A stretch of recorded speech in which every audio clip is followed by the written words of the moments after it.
आता आपण जे डीपी पब्लिश झालेला पाहत आहोत तो एक तर 10,000च्या स्केलला असतो किंवा 5,000च्या स्केलला असतो. अच्छा.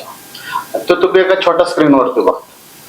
त्यामुळं बरेच वेळा काय होतं की बाबा असं वाटतं की अलाइनमेंट चेंज झाली किंवा काय झालं, किंवा ते डीपी ज्यावेळेस प्रिंट होतो तर प्रिंटरचा इंकचा सुद्धा विषय असतो. कारण ज्यावेळेस 1000च्या स्केलला ज्यावेळेस तुम्ही डीपी पाहत असाल तर तुमच्या सुईच्या टोका एवढं अंतर सुद्धा तुमचं 5-5 मीटर 6-6 मीटरचा फरक दर्शवू शकतो.